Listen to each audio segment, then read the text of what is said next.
Салам алейкум, урматтуу достор.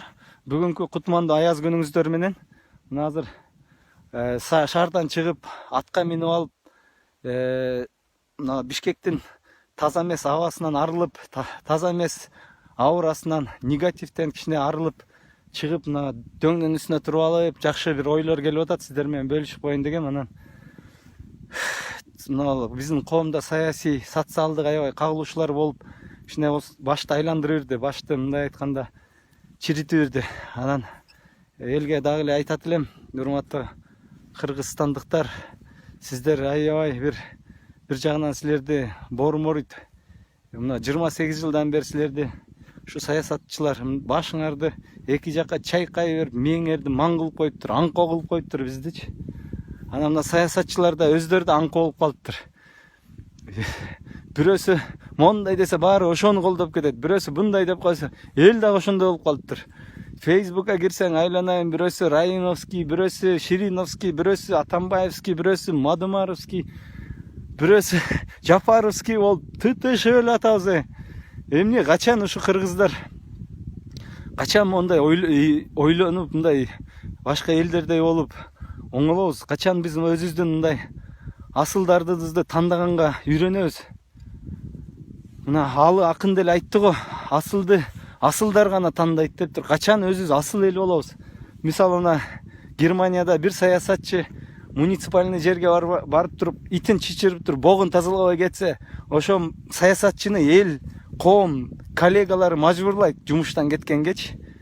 А бизде болсо 28 жылдан бери чичип, артын тазалабай калган жерди кайра өзүбүз тазалап, ошо саясатчыларды кайра мактап, жактап, эл баатыры, эл журту, эл атасы, каймагым, элитасы деп туруп кайра эле ошону өзүбүздүн айтып атам мен канча деген жигиттер турат, ошолорду мындай колдоп, бир жапа-тырмак кылып, ошолорду алдыга түрткөнүн ордуна кайра эле бөлүнүп, саясий партияларга бөлүнүп, элдер аңко болуп калыптыр.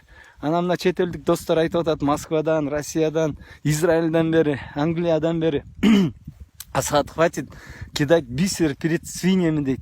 Мо сен өкмөтүң, дейт. Ты как в стенку кричишь, дейт. Не надо перед свиньями бисер кидать. Гель, дейт. Мы тебе хорошую работу найдем, аналитических центров, журналистических. Хорошим тебя сделаем журналистом здесь, специалистом, аналитиком.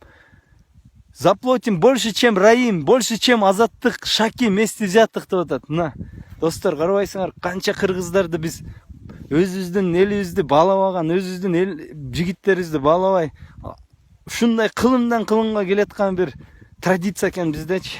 Канча деген баатырларды карасаң, казактардын талаларында күмбөздөр турат, Туркияда күмбөздөр турат, Крымга чейин барып баатырлар алып бериптир, башка элдер баалайт экен кыргыздардын баатырын, иштетет экен, академик кылат экен, Нобелевский премияга чейин түртөт экен. А биздин эл болсо жакшы бир сүйлөсөң кайра көтүңөн чукулап, тиги эмелериң Баймановдордун сөөгүнө чуркап, 28 жылдан бери шахмары чыккандардын артын тазалап берет экенсиңер. Ялки, ушундай эл анан кантип оңолобуз, кандай эметебиз?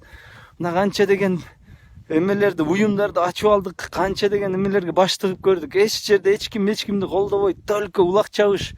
Макул улак чабыш болсо анда мен айтат элем, мына бүгүнкү теманы балык башынан сасыйт деп коет кыргыздарда. Гейланда баш тоңдойлу, мына ажообузга оңдобойлу, ажообузга мондай тизгинди береличи, мондай чылбырды берели, атка отургузуп туруп тушоосун чечели. О Текебаевдин системасычы ажообузду тушалап койгон. Ал деген эчтеке кыла албайт. Силер айтып атасыңар, тигени камап бер, буну камап бер деп. Ал эчтеке полномочиясы жок. Бизди парламентский деп бир чимкиритизм деген системага алып келип койгон Текебаев.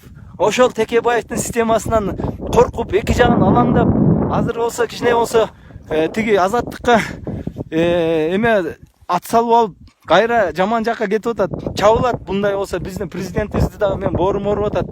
Урматтуу президент, мен сизди түшүнөм. Кыргыздар сизге тизгин бербей атат, жакшы бир айгырга отуруп чаптырбай атат, улакчы кылбай атат. Улакчы кыргыздар, улакчыбыз дейсиңер, улакчы болуп тизгинди бербейсиңер анда. Эмне диктатурадан коркосуңар? Диктатура менен элдер гүлдөп кетип атат. Ли Куан Ю дагы, Пак Чон Хи дагы, Путин дагы диктатор керек болсо, баары диктатор болгон. Аденауэр, Трамптагы диктаторский авторитаризм менен азыр баарын тизгиндеп атат. Силер болсо билин каяктагы бир эмеге сказкага ишенип жашаган эл экенсиңер. Ыргыт кылан ахыры мо конституцияңарды да керек болсо. Мо Текебаевдин бүгүн туулган күнү экен. Силерди мен туулган күнүңөр менен куттуктабайм керек болсо. Мен силерди эч качан куттуктабайм. Берки братишка, чоска, өмүкеден үлгү албайсыңар. Ошону алып кетпе да саясаттан энең дурайын. Кетпейсиңерби? Кереги жок нахыр саясат. Бирдеме да келбейт экен айткандайчы. Мондай бир границага сым кагылбаган экенсиңер, саясатчылар. Мына Бабанов молодец. Кеч болсо дагы түшүндү. Акчасынан коркуп болсо дагы түшүндү. Толку жок бул саясатчыдан. Саясатчыга мондай улакчылар барыш керек. Биз мага окшогон улакчыларды алып барбайсыңар. Мондай тизгиндеп салат элем мен бардыгынча. Монтип киргизип алып. Монтип улак чапкандай кылат элем. Жулуп алат элем керек болсо. Жулуп туруп эч кимге бербейт элем. Бир сыйра баарын порядок кылып туруп бүт баарын камчылап салат элем керек болсо. Ошондой саясат кылалычы билин. Мына 28 жылдан бери былжыраган саясатты кылып мына парламентаризмиңерде былжырагансыңар керек болсо. Мен бир могун баардыгын айтып алып любой момент кетип калам. Любой момент менде азыр жумушту чакырып атышат. Израилге чейин чакырып атышат, Москвага чейин чакырып атышат. Көрөсүңөр. Просто мен мына кыргыздарга боорум органдан айтып коеюн деп атам. Кетип калып анан сайраба дегенсип көтүмөн чукулайсыңар. Мен айтып коеюн силерге. Силер мындай болсоңор оңолбойсуңар. Бергиле тизгинди. Ажого бергиле тизгинди. Тушону чечип туруп бергиле. Президентский правленияга өткүлө башкарууга. Бүт барын ыйгарым укукту ыйгарып койгула. Иштейт ошондо. Любой улакчы келип туруп жанчийт. Ошондой кылгыла достор. Могул эмени жоготкула, могул азыркы башкаруу системаңарды. Өтпөйбүз баары достор, баары өтпөйбүз. 200 миң, 300 миң, 500 миң берип парламентке баргачакты мен. Америкага көчүп кеткен жакшыраак. Аяктан толку көбүрөөк болот. Бул чимкирик парламентиңерге оруп алып, горшокко отурбайт эч ким. Отурса кошоматчылар отурат, жалаң подлизалар отурат, жалаң мондай неудачниктер барат. 500 миң доллар менен Россияга барасаң, кандай бизнес кыласың? Америкага любой жакка барып иш кылсаң болот. Адам катары иш кылсаң болот. По-честному, оборот кылсаң болот. Не керек бар монун силерге? Барып алып жалдырап ошол жерде чимкириң агып отурган не керек бар? Достор, мына катып айтсам кечирип койгула, бирок мондай крик души деп коет. Карагылачы мону. Бишкекти кандай туман басып калган, кандай эме негатив толуп калган, аура бузулган. Ошо биздин пейилинен, биздин элдин пейинен, биздин чоңдордун саткындыгынан мондай болуп атат. 28 жылдан бери бир туңгуюк алып келип койгон саясатчылар бүт интригандарды айдагыла нахрен.